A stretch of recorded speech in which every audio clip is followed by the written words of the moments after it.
Silence is not the absence of strength, it is the evidence of it. In a world that glorifies noise, applause, and constant validation, the one who learns to be silent is often the one who's already won half the battle. You don't have to raise your voice to prove your point. You don't need to fight every battle or answer every critic. Sometimes the most powerful thing you can do is say nothing and keep moving. You see, there's a quietness that comes when your confidence no longer depends on the opinions of others. When you know who you are, you stop needing to be seen. You stop needing to explain yourself, defend yourself, or seek applause. You're not staying silent because you're afraid. You're staying silent because your focus is too precious to be wasted on noise. And make no mistake, not all battles are worth fighting. Not every voice deserves a response. Some arguments are just traps set to pull you away from your assignment. There was a time I used to believe that silence made me appear weak. I thought that if I didn't speak up, if I didn't correct every misunderstanding, that somehow I was giving away my power. But the truth is, it takes more strength to hold your peace than it does to fight with fools. The strong don't need to speak to be heard. Their life becomes the message. Their work, their progress, their peace, it speaks for them. Silence is not just something you do, it's a posture of trust. When you stay silent, you're saying, God, I trust you to vindicate me. I trust you to handle what I cannot, and He will. Sometimes the reason the door hasn't opened yet, or the reason the breakthrough seems delayed, is because you're still trying to fight battles that aren't yours to fight. You're still trying to control outcomes with your words, when what you really need is surrender. God doesn't need your defense, He needs your faith. When Jesus stood before His accusers, He didn't argue, He didn't scream, He didn't justify Himself. He stood in silence because He knew the truth didn't need to be shouted. That silence was not weakness, it was power under control. That silence wasn't retreat, it was authority. And in your life, there will be times when you are misunderstood, misjudged, underestimated. Let them. Your silence in those moments isn't silence at all. It's a statement that you are grounded, anchored, and unmoved. The people who shout the loudest often are the ones looking for something they don't yet have. Validation, relevance, worth. But when you know you're walking in purpose, you don't chase after acknowledgement. You let your consistency do the talking. You let your results make the noise. The tree doesn't need to explain how tall it's growing. It just keeps reaching. And one day the same people who ignored the seed will have no choice but to notice the fruit. Staying silent isn't about avoiding conflict. It's about mastering your spirit. You've got to get to a place where your peace cannot be stolen just because someone else is having a bad day. You've got to mature to the point where people's opinions don't interrupt your progress. And listen to me. When the enemy can't destroy you, he'll try to distract you. He'll send confusion, offense, pointless debates, anything to pull you out of alignment. But when you stay silent, when you hold your focus, when you refuse to play the game, you win. Every time. Don't waste your energy proving to people what God already spoke over your life. Let them think what they want. Let them say what they will. You keep building. You keep showing up. You keep doing the work in silence. And the time will come when your breakthrough will speak louder than your defense ever could. Stay grounded, stay focused, stay silent, and watch what happens. There's a kind of growth that only happens in silence, away from the noise, away from the crowd, away from the pressure to perform. We live in a world that convinces us we need to always be seen to matter, always be heard to be relevant. But there is a deeper work that God does in the unseen places of your life. That's where transformation begins, not on the stage, not in the spotlight, but in the quiet corners of your soul where nobody's watching and nothing is applauding. Some of the most powerful seasons of your life will feel lonely, not because you're in love, but because you're being separated. And separation isn't rejection, it's preparation. God often isolates before He elevates. He pulls you aside, not to punish you, but to process you, to show you who you are without the noise, to teach you how to be whole without needing a crowd to clap for you. Growth requires stillness, requires discipline. And yes, sometimes it requires you to walk alone. Think about the seed. Before it becomes anything, it has to go underground, hidden, unseen. It has to break in the dark before it can rise in the light. Nobody celebrates the seed when it's buried. There's no applause for the breaking, but it's necessary. That isolation is not abandonment, it's divine development.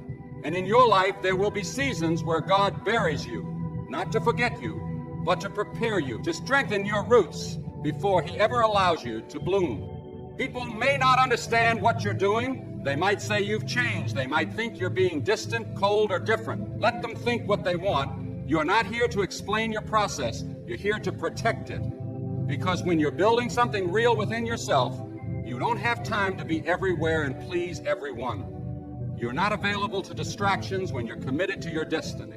You've got to learn to embrace those silent seasons where it feels like nothing's moving, where it feels like your prayers are echoing back to you, because those are the seasons where God is doing His deepest work. He's pruning your heart, healing your wounds, building your character. You may not see it yet, but you'll feel it later. When you start walking in rooms with a quiet confidence, when you no longer depend on attention to feel valuable, when you no longer seek love from places that only drain you. That's the fruit of private growth. That's the power of silence. And listen, not everybody is meant to walk with you in this season. Some people were only assigned to your past, not your future. And the longer you try to drag them into places they weren't designed to go, the more delayed your destiny becomes. Let them go. Let them misunderstand you. Let them call it arrogance. You don't owe them your process. What you owe yourself is obedience, to follow where God is leading you, even if that path gets quiet. Growth is uncomfortable. It will stretch you. It will humble you. It will expose your weaknesses. But don't run from it. Don't numb it. Lean into it. Because God is not interested in making you popular. He's interested in making you powerful. And real power doesn't need to announce itself. It doesn't need attention. It just moves in purpose, speaks in wisdom, and walks in peace. So when you find yourself in that quiet season, don't rush out of it. Don't look for a way to escape. Learn to sit in it. Learn to listen. Learn to become. Because what God is doing in you during those silent moments is far greater than anything the world could offer you in the spotlight. You are being shaped. You are being sharpened. You are being made ready, not for people, but for purpose. Stay in the process. Stay in the silence. That's where the power is. One of the hardest lessons you'll ever learn in life is this. Not everyone deserves access to your journey. Not everyone is meant to sit at your table, know your plans, or walk beside you. And that's not pride, that's protection, that's wisdom. You can't build a life of peace if you keep handing out the keys to people who only bring chaos. Your purpose is sacred, and it must be guarded like something sacred, because the wrong people in the right places will always lead to the wrong outcomes. You don't need to explain yourself to everybody. You don't need to announce every move you make.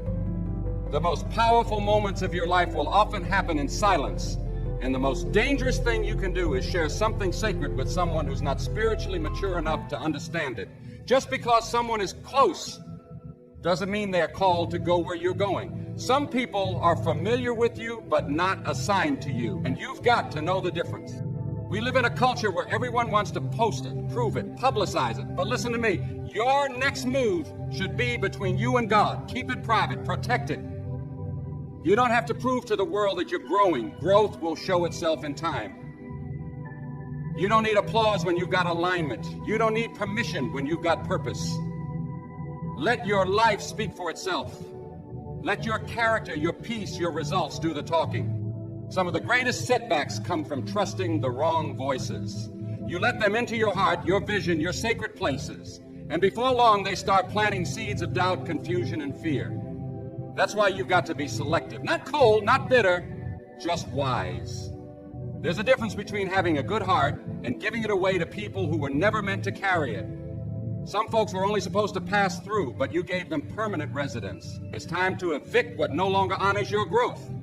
There's a weight that comes with calling, a responsibility that can't be shared with just anybody. If they don't carry the oil, they can't carry the weight. And if they don't understand the cost, they won't respect the blessing. You've got to stop expecting support from people who were never equipped to support you. It's not that they're bad, it's that they're not built for your path. And that's okay. Let them go in peace. God will often strip your circle down before He takes you higher, because elevation requires separation, and sometimes the silence you feel isn't loneliness, It's God clearing the room so he can speak to you without interference. You can't hear clearly when you're surrounded by noise. You can't grow fully when you're constantly explaining, defending, performing. There's a power in being still and moving quietly and trusting that what's for you doesn't need an audience to be secure. It's okay to move differently. It's okay to become distant. It's okay to outgrow people, places, and conversations. That's what growth does. It creates separation, not because you're better, but because you're becoming. You've changed. You've matured. You've learned how to value your time, your energy, your peace. And now, you're not so quick to invite people into spaces they haven't earned. That's not arrogance. That's stewardship. That's knowing that the more God gives you, the more he expects you to protect it. So let them say you've changed. Let them say you're quiet now. Let them say you're distant. They don't see the prayers behind the scenes. They don't know the weight you carry. They don't feel the calling that wakes you up in the middle of the night. You're not being rude, you're being responsible. You're not ignoring people, you're ignoring distraction. There comes a moment when you realize that protecting your peace is more important than being understood. And sometimes the most powerful thing you can say is nothing. Just walk, just grow, just focus.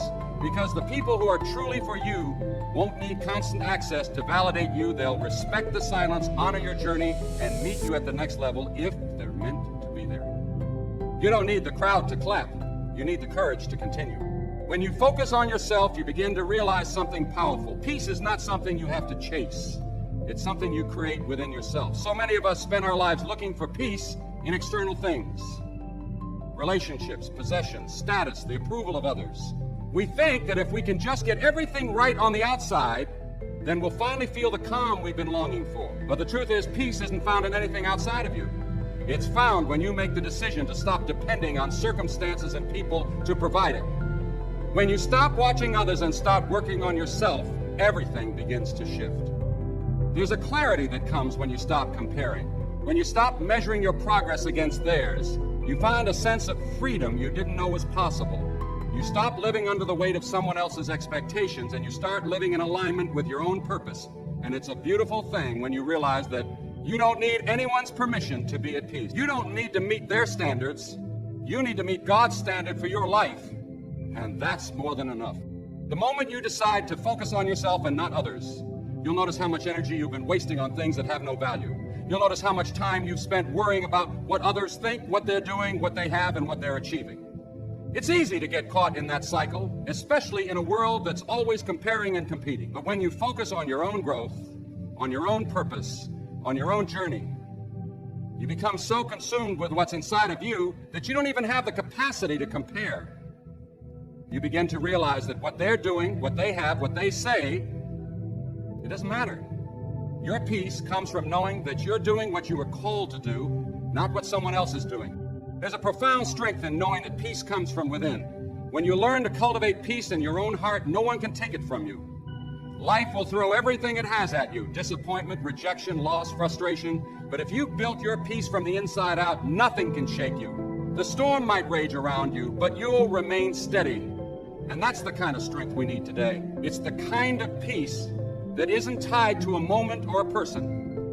It's the kind of peace that comes from knowing who you are and whose you are.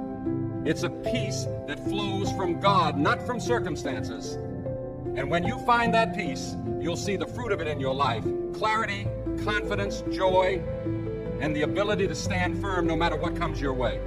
And here's the beautiful part. When you cultivate this peace in yourself, everything around you begins to change. Relationships, situations, even challenges, they all start to shift. Why? Because peace has a power of its own. It changes the atmosphere. When you're at peace with yourself, you stop attracting chaos. You stop tolerating toxicity. You stop chasing things that drain you. You start attracting the right people, the right opportunities, and the right blessings. When you focus on yourself, when you make peace your priority, everything else aligns with that peace. The energy you put into your inner world starts to reflect in your outer world. So why do we keep running after external validation? Why do we keep looking for peace in people or things that can never provide it? It's because we've been conditioned to believe that our worth and our peace are tied to external things. But when you realize that peace is a choice and a process, you begin to take back control. You stop waiting for someone else to make you feel good about yourself. You stop depending on circumstances to define your joy. You decide that your peace comes from the inside out, and that's where your power lies. The world will continue to pull at you to demand your attention, to try to shake you, to confuse you, to tell you that you're not enough. But you've got to remember, peace is your choice. You get to decide if you want to be swept away by the world's noise or if you want to anchor yourself in something that's unshakable. And once you make that choice, once you decide that your peace is non-negotiable, everything changes. No one can disturb your peace unless you let them. So focus on yourself. Work on yourself. Let your inner peace be a reflection of your faith, your strength, and your commitment to the journey. And when you do that, you'll be amazed at how everything else starts to fall into place. You see, silence isn't the absence of sound. It's the presence of God's work in your life.